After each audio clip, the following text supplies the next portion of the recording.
पाहत आहात Loksamiksha news network आणि या आहेत आजच्या सुपरफास्ट न्यूज।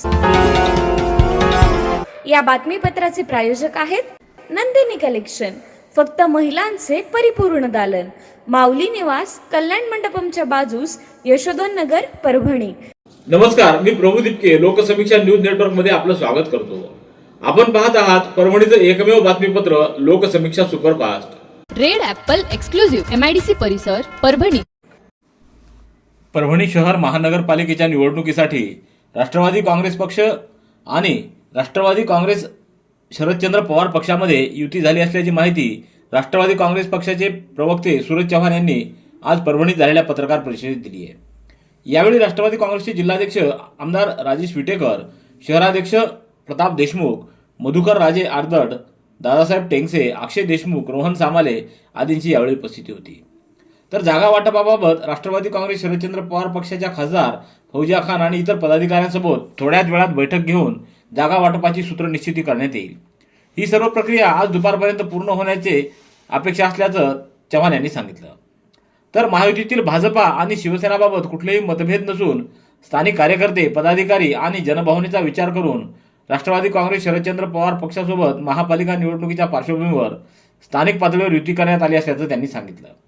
या युतीचा महायुतीतील इतर पक्षांवर कुठलाही परिणाम होणार नसल्याचं देखील सूरज चव्हाण म्हणाले।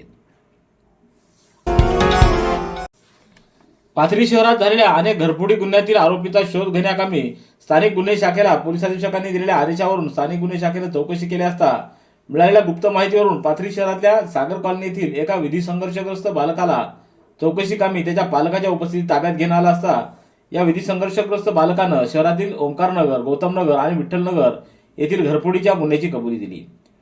यावेळी या विधी संघर्ष बालकाकडून रोख रक्कम 1,63,000 आणि अंदाजे 5,06,750 रुपयाचे सोने व चांदीचे दागिने असा एकूण 5,06,750 रुपयाचा मुद्देमाल जप्त करण्यात आला आहे। दरम्यान विधी संघर्षग्रस्त बालकाला त्याच्या पालकाच्या ताब्यात देण्यात आला असून पोलीस कारवाई करत आहेत। ही कारवाई पोलीस अधीक्षक रवींद्रसिंह परदेशी यांच्या मार्गदर्शनामध्ये अपर पोलीस अधीक्षक सूरज गुंजाळ यांच्या नेतृत्वात स्थानिक गुन्हे शाखेचे पोलीस अधीक्षक विवेकानंद पाटील, पोलीस उपनिरीक्षक चंदनसिंह परिहार, पोलीस अंमलदार मधुकर चट्टे, सुग्रीव केंद्रे, निलेश भुजबळ, विलास सातपुते, पांडुरंग तुपसुंदर, माणिक डुकरे, मुकेश बुधवंत, मधुकर ढवळे, उमेश चव्हाण, उत्तम हानवते, इम्रान खान आणि गजानन क्षीरसागर यांच्या पथकाने मिळून केली आहे। रस्ते, पाणी, वीज, आरोग्य व शिक्षण यासारख्या मूलभूत सुविधा या कुठल्याही पक्षाच्या किंवा विचारसरणीच्या चौकटीत अडकलेल्या नसतात, तर या प्रत्येक सामान्य माणसाच्या दैनंदिन जगण्याशी जोडलेल्या असतात। म्हणूनच कोणत्याही लोकप्रतिनिधीनं विकास कामांकडे राजकीय दृष्टिकोनातून पाहू नये, तर ती आपली जबाबदारी किंवा कर्तव्य आहे याची जाणीव ठेवायला हवी। तेव्हा तो दृष्टिकोन समाजहिताचा असतो, त्यातून सर्वसामान्य नागरिकांचं जीवन सुखकर होतं। परिणामी अशा दृष्टिकोनातून उभा राहिलेलं काम काळाच्या कसोटीवर टिकतं, कारण त्यामागं केवळ घोषणाबाजी नाही तर अभ्यास, अनुभव आणि जनहिताची तळमळ असते। त्यामुळे कोणताही निर्णय घेताना लोकप्रतिनिधीसाठी नाही तर सर्वसामान्य लोकांच्या उपयुक्ततेसाठी घेत असतो। म्हणूनच विकास कामाकडे राजकारण म्हणून कधीही पाहत नाही, अशी भावनिक स्पष्टोक्ती आमदार रत्नाकर गुट्टे यांनी दिली आहे। गंगाखेड तालुक्यातल्या धारासूर इथं विविध विकास कामांचं लोकार्पण आणि भूमिपूजन प्रसंगी ते बोलत होते। या कामाचं लोकार्पण आणि भूमिपूजन आमदार डॉक्टर रत्नाकर गुट्टे यांच्या हस्ते करण्यात आलं। परभणी महानगरपालिका निवडणुकीमध्ये आज 29 डिसेंबर रोजी 356 नामनिर्देशन पत्र विक्री झाले आहेत। आजपर्यंत एकूण 2,227 नामनिर्देशन पत्रांची विक्री झालेली असून उद्या 30 डिसेंबर रोजी दुपारी 2 वाजेपर्यंत नामनिर्देशन पत्र विक्री सुरू राहणार आहेत। तर 30 डिसेंबर हा नामनिर्देशन पत्र स्वीकारण्याचा शेवटचा दिवस असणार आहे। सकाळी 11 ते दुपारी 3 या वेळामध्ये नामनिर्देशन अर्ज स्वीकारण्यात येतील। 31 डिसेंबर रोजी छाननी प्रक्रिया पार पडणार असून वैध उमेदवारांची यादी प्रसिद्ध करण्यात येईल। दरम्यान आज झालेल्या उमेदवारी अर्जांची माहिती महापालिका प्रशासनानं रात्री उशिरापर्यंत दिली नव्हती। महापालिका प्रशासन पत्रकारांना ही माहिती का देत नाही याबाबत प्रश्नचिन्ह निर्माण होत आहे। सततचे दवाखाने करून कंटाळलात? आता शेवटचा उपाय। डॉक्टर गोविंद कामटे यांचे बालाजी आयुर्वेदिक निसर्गोपचार केंद्राला भेट द्या। शुगर, मूळव्याध, ॲलर्जी, सोरायसिस, गजकर्ण, दमा, लठ्ठपणा, गुडघेदुखी, कंबरदुखी, वात, गाठीचे आजार, लकवा, केस गळणे, मूतखडा, सफेद डाग यांसारख्या जुनाट आजारांवर खात्रीशीर उपचार केले जातात। दारू सोडवण्यासाठी विशेष उपचार उपलब्ध। संपर्क डॉक्टर गोविंद कामटे, आयुर्वेद विद्याविशारद, बालाजी आयुर्वेदिक निसर्गोपचार केंद्र, तलाठी कार्यालयाच्या बाजूला, वसमत रोड, परभणी. संपर्क 9921691008.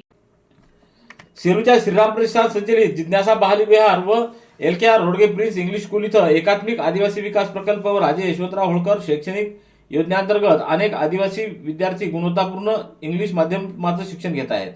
याच पार्श्वभूमीवर शाळा व एकात्मिक आदिवासी विकास प्रकल्प याच्या संयुक्त विद्यमानं महाराष्ट्राची लोकधारा या संकल्पनेवर आधारित भव्य सांस्कृतिक कार्यक्रम आज 29 डिसेंबर रोजी सकाळी 10 वाजता साई नाट्य मंदिर सेलू इथं पार पडला.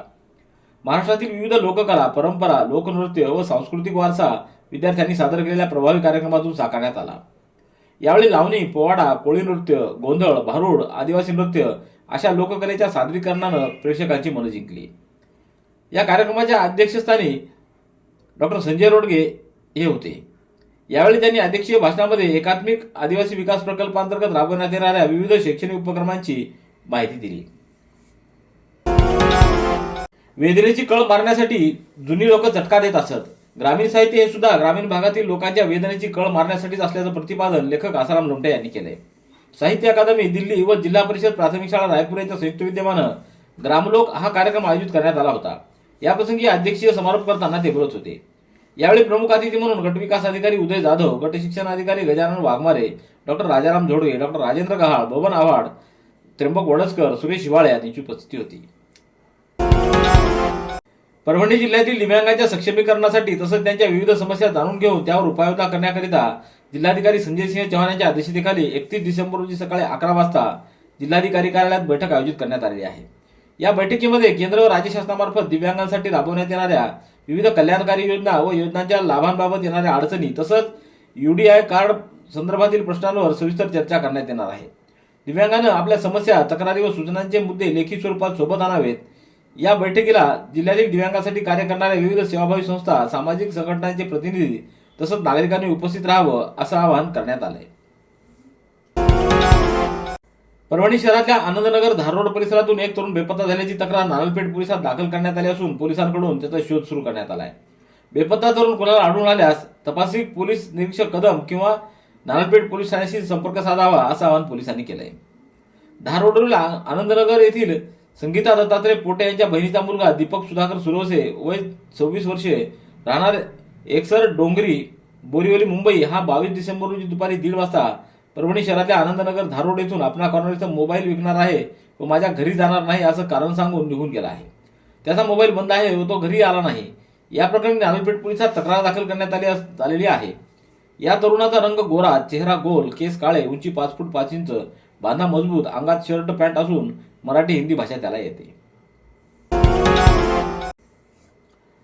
परभणीच्या श्री शिवाजी पॉलिटेक्निक महाविद्यालयामध्ये राष्ट्रीय सेवा योजना व जिल्हा सामान्य रुग्णालय परभणी यांच्या विशेष सहकार्यानं प्रजासत्ताक दिनानिमित्त 29 डिसेंबर रोजी भव्य मोफत आरोग्य शिबिराचं आयोजन करण्यात आलं होतं. या शिबिराला विद्यार्थी व कर्मचाऱ्यांचा उत्स्फूर्त प्रतिसाद मिळाला. यावेळी प्राचार्य डॉक्टर शाहीर ठेकिया, स्थानिक विकास समितीचे सदस्य दत्तात्रय आंभोरे, सर्व विभागातील विभाग प्रमुख प्राध्यापक राहुल काळेकर, प्राध्यापक विजय पाटील, प्राध्यापक अमोल बेंडसुरे, प्राध्यापक रसिका चौधरी, प्राध्यापक वीरभद्र घुले यांची उपस्थिती होती. या मोफत आरोग्य तपासणी शिबिरासाठी doctor Faisal Rahman, doctor Nitin Kadam, doctor Swapnil Raut, doctor Shilpa Take, doctor Amit Borgaonkar, doctor Anil Kanade, doctor Nisha Pawar, Kiran Kadam, Prerna Killare, Nana Markad यांनी विशेष पुढाकार घेतला. रेड ॲपल एक्सक्लुझिव्ह MIDC परिसर परभणी. याबरोबरचे बातमीपत्र संपलं. पुन्हा भेटूया उद्याच्या सुपरफास्ट बातमीपत्रात. पाहत रहा लोकसमीक्षा. तुम्हाला हे बातमीपत्र कसं वाटलं याबद्दल आपली प्रतिक्रिया नोंदवा. दररोजचे अपडेट्स मिळवण्यासाठी लोकसमीक्षा चॅनलला सबस्क्राईब करा. धन्यवाद.